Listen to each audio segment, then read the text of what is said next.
बिस्मिल्लाहिर्रहमानिर्रहीम। अस्सलाम वालेकुम। पाकिस्तानी न्यूज़ चैनल से आपको खुश आमदीद कहती हूँ। मेरे बाप की आंखों में खून उतरा हुआ है। बच्ची का बाप के खिलाफ बयान, हम बच्ची के मज़ीद रिकॉर्डिंग्स भी लीक करेंगे। जाली मौलाझट की धमकियाँ और शेल्टर होम से तवक्कुआत पूरी नहीं हो रही।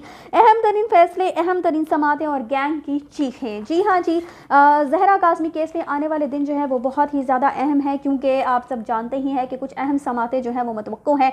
लेकिन उससे पहले इस गैंग की बहुत ही ज़्यादा कोशिश है कि किसी तरीके से जहरा काज़मी जो है वो इनके खिलाफ चूँकि कोई बयान ना दे दे और तो किसी तरीके से बच्ची तक कोई बात ऐसी पहुंचाई जा सके, उसको दोबारा से अपने असर में लाया जा सके, उसको डराया धमकाया जा सके। इसी मकसद के लिए जाली मौलाझट साहब ने अपने एक इंटरव्यू में कहा है कि जब वो जहरा काज़मी से लाहौर के शेल्टर होम में मिले तो बच्ची ने कहा कि आप मेरे वालिद को नहीं जानते। उनकी आंखें जो हैं वो गुस्से में सुर्ख हो जाती हैं और उनकी आंखों में खून उतरा हुआ है, वो मुझे जान से मार डालेंगे।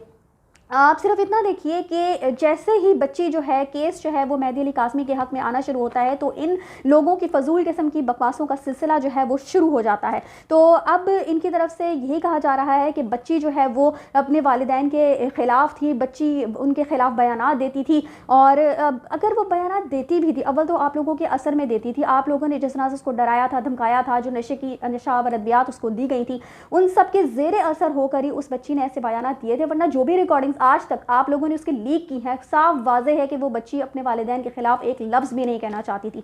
आप लोग अपने मुंह के अल्फाज जो है वो उसके मुंह में डालने की कोशिश करते थे, बार बार हैना हैना की गर्दान की जाती थी, ऐसी बातें उसे रटवाई जाती थी, बताई जाती थी ताकि वो वही कुछ कहे जो आप उससे कहलवाना चाहते हैं।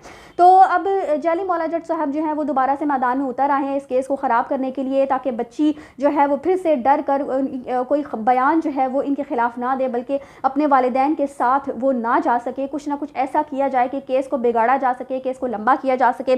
जाली मौलाझट का कहना है कि हमारे पास बच्ची की बहुत सारी रिकॉर्डिंग्स हैं, मौजूद हैं, जो आइंदा मुस्तकबिल में लीक की जाएंगी। मुझे तो ये बात समझ नहीं आती कि बच्ची जब आपके पास थी तो आपको उसकी कॉल रिकॉर्ड करने की क्या ज़रूरत थी, आपको उसके वॉइस मैसेजेस रिकॉर्ड करने की क्या ज़रूरत थी, ऐसी पिक्चर्स रखने की क्या ज़रूरत थी जो कि अब आपको उनको लीक करने की ज़रूरत पेश आ रही है, क्योंकि ये सब आपका एक प्रोपेगेंडा है। आप सब जानते थे, आप लोगों को ये बात पता है अच्छे तरीके से कि ये गैंग है और अब चूँकि खेल जो है वो ख़त्म होता हुआ दिखाई दे रहा है और गैंग जो है वो नीस्त नाबूद होने के करीब है, बच्चे वालिदैन के पास जाने के एक दिन उसके करीब आते चले जा रहे हैं। इसीलिए ये फजूल किस्म के भोंडे जो प्रोपेगेंडाज हैं वो किए जा रहे हैं ताकि किसी तरीके से जो है वो बात बच्ची तक पहुँच सके और बच्ची जो है वो दोबारा इनके असर में डर जाए इस गैंग से फिर से, और फिर डर कर जो है वालिदैन के ख़िलाफ़ मज़ीद बयानात या इस तरह की कोई भी बात जो है वो सामने ला सके ताकि इस गैंग को उसका फ़ायदा हो सके। इसके अलावा जी अब ये देखिए कि हर शख्स जो है वो ये जानता है कि जहरा काज़मी अपने वालिदैन के पास वापस जाना चाहती है।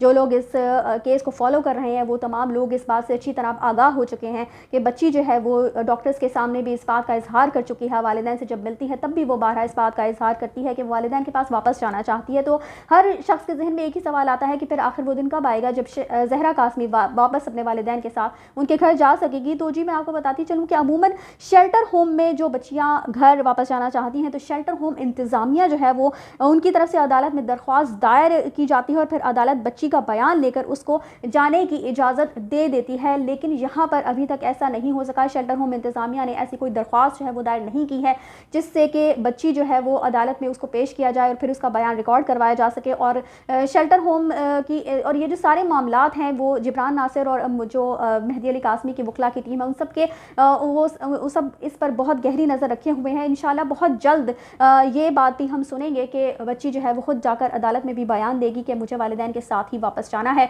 और बच्ची की हवालगी का कस्टडी का केस भी जो है वो आने वाले दिनों में मुतवक्को है और आने वाले दिनों में अहम तरीन फैसले और अहम तरीन समातें जो हैं वो इंशाल्लाह हम देखेंगे। 10 दिसंबर को निहायत अहम समात है, चूँकि उस दिन मुल्ज़िमान पर जो है फर्द जुर्म भी आयद होनी है जो कि पिछली समात पर नहीं हो सकी थी। और उसी दिन जो है वो बच्ची की वालिदैन के पास के हवालगी का केस भी मुतवक्को है, चूँकि पिछली दफ़ा जो इनके वकील थे वो गैर हाज़िर हो गए थे तो 10 दिसंबर की ही डेट जो है वो फ़िक्स की गई थी। तो इंशाअल्लाह ताला आने वाले दिनों में हम बहुत अच्छे जो फ़ैसले हैं वो अदालत की तरफ से हम उसके मुंतज़िर हैं और हम मेहदी अली काज़मी के साथ ही खड़े हुए हैं। जितने प्रोपेगेंडास इन लोगों ने करने हैं वो कर सकते हैं। बच्ची देखिए जितनी मर्जी रिकॉर्डिंग्स आपने लीक करनी है वो कर सकते हैं, लेकिन जैसे जैसे आप शायद ये बात भूल जाते हैं कि जब भी वो अपने वालिदैन से मुलाकात करती है तो वो मज़ीद ज़हीर के असर से बाहर आती है और वालिदैन की तरफ वापस जाना शुरू हो जाती है, और वो मज़ीद उसका इजहार जो है वो बढ़ जाता है कि मुझे वापस वालिदैन के साथ घर जाना है। वो अपनी बहनों को याद करती है, वो अपनी नानी को याद करती है, तमाम उन रिश्तों को याद करती है जो उसके साथ मुखलिस हैं। आप लोगों का यानी ज़हीर का वो नाम भी नहीं लेती। इसी के साथ मुझे दीजिए इजाज़त। चैनल को सब्सक्राइब करना मत भूलिएगा। अगली अपडेट्स तक के लिए अल्लाह हाफ़िज़।